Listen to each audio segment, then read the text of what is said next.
राधे राधे। जय श्री कृष्ण। आपका दिन मंगलमय हो।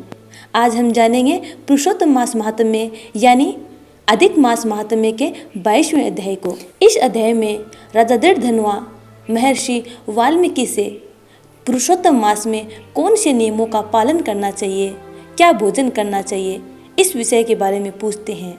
राजा दृढ़धनुआ बोले, हे तपोधन, पुरुषोत्तम मास के व्रतों के लिए विस्तार पूर्वक नियमों को कहिए। भोजन क्या करना चाहिए और क्या नहीं करना चाहिए, और व्रती को व्रत में क्या मना है, विधान क्या है। श्री नारायण बोले, इस प्रकार राजा दृढ़धनुआ ने वाल्मीकि मुनि से पूछा।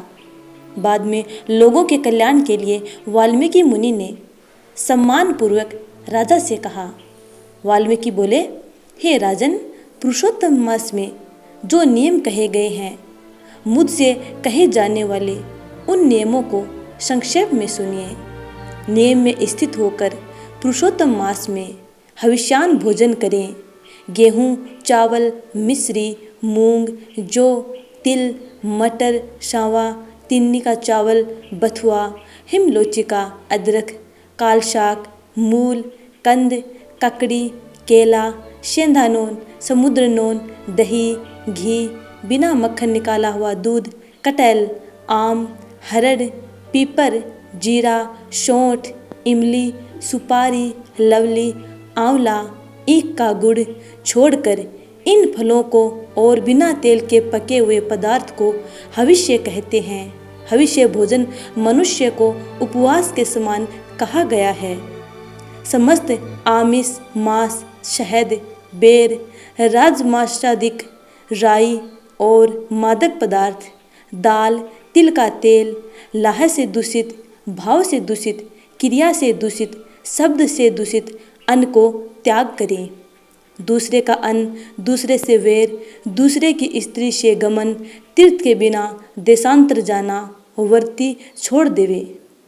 देवता, वेद, द्विज, गुरु, गो, वर्ती, स्त्री, राजा और महात्माओं की निंदा करना पुरुषोत्तम मास में त्याग देवे। सूतिका का अन्न मांस है।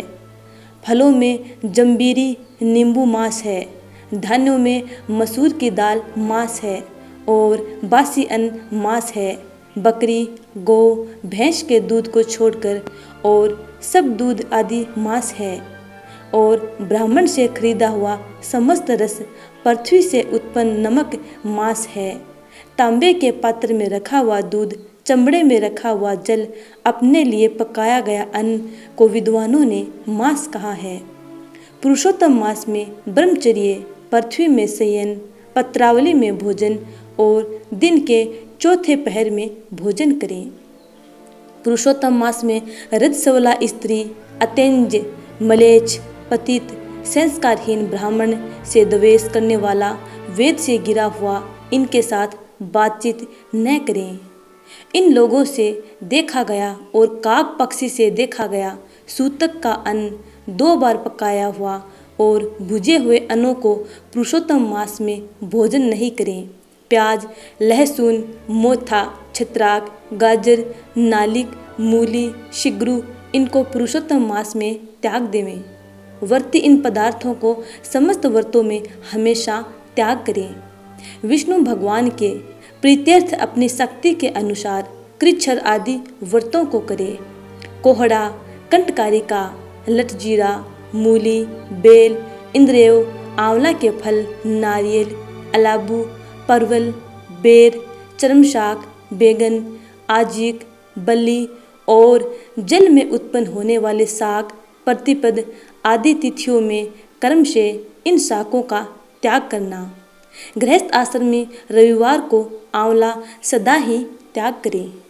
पुरुषोत्तम भगवान के प्रीत्यर्थ जिन जिन वस्तुओं का त्याग करें, उन वस्तुओं को प्रथम ब्राह्मण को देकर फिर हमेशा भोजन करें। व्रती कार्तिक और माघ में इन नियमों को करें। हे राजन, व्रती नियम के बिना फलों को नहीं प्राप्त करता है। यदि शक्ति है तो उपवास करके पुरुषोत्तम का व्रत करें, अथवा घृत पान करें, अथवा दुग्ध पान करें, अथवा बिना मांगे जो कुछ मिल जाए उसको भोजन करें, अथवा व्रत करने वाला यथाशक्ति फलाहार आदि करे, जिसमें व्रत भंग न हो।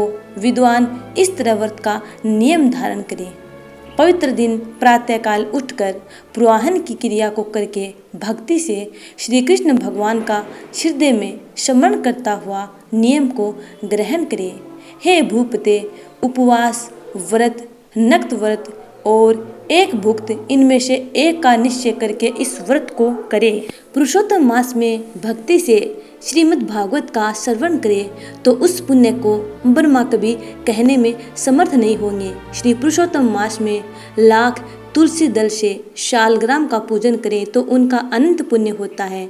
श्री पुरुषोत्तम मास में कथनानुसार व्रत में स्थित व्रती को देखकर यमदूत सिंह को देखकर हाथी के समान भाग जाते हैं। हे राजन, पुरुषोत्तम मास व्रत 100 यज्ञों से भी श्रेष्ठ है, क्योंकि यज्ञ के करने से स्वर्ग की प्राप्ति होती है और पुरुषोत्तम मास व्रत करने से गोलोक को जाता है। जो पुरुषोत्तम मास व्रत करता है उसके शरीर में पृथ्वी के जो समस्त तीर्थ और क्षेत्र हैं तथा संपूर्ण देवता हैं, वे सब निवास करते हैं। श्री पुरुषोत्तम मास का व्रत करने से दुःसौपन, दारिद्र्य और कायिक, वाचिक, मानसिक पाप ये सब नाश को प्राप्त होते हैं। पुरुषोत्तम भगवान की प्रसन्नता के लिए इंद्र आदि देवता पुरुषोत्तम मास व्रत में तत्पर हरि भक्त की विघ्नों से रक्षा करते हैं। पुरुषोत्तम मास व्रत को करने वाले जिन जिन स्थानों में निवास करते हैं वहां उनके सम्मुख भूत प्रेत पिशाच आदि नहीं रहते। हे राजन, इस प्रकार जो विधि पूर्वक पुरुषोत्तम मास व्रत को करेगा उस मास व्रत के फलों को यथार्थ रूप से कहने के लिए साक्षात शेषनाग भगवान भी समर्थ नहीं हैं। श्री नारायण बोले, जो पुरुषों में श्रेष्ठ पुरुष मन से अत्यंत आदर के साथ इस प्रिय पुरुषोत्तम मास व्रत को करता है, वह पुरुषों में श्रेष्ठ और अत्यंत प्रिय होकर ऋषिकेश्वर पुरुषोत्तम भगवान के साथ गोलोक में आनंद करता है। तो भगवत प्रेमियों, आज आपने जाना कि पुरुषोत्तम मास के विधि विधान से सेवन और पूजन करने से परम धाम गोलोक की प्राप्ति होती है। इस प्रकार 22वां अध्याय यहीं पे समाप्त होता है। उम्मीद करती हूँ कि आपको ये कथा अच्छी लगी है। यदि अच्छी लगी है तो लाइक कमेंट करके चैनल को सब्सक्राइब कर बेल आइकन को जरूर दबा लीजिएगा, ताकि आने वाली वीडियो का नोटिफिकेशन आप तक पहुँच जाए। आगे की कथा जानने के लिए आने वाली वीडियो का इंतजार करें। तब तक के लिए राधे राधे, जय श्री कृष्ण।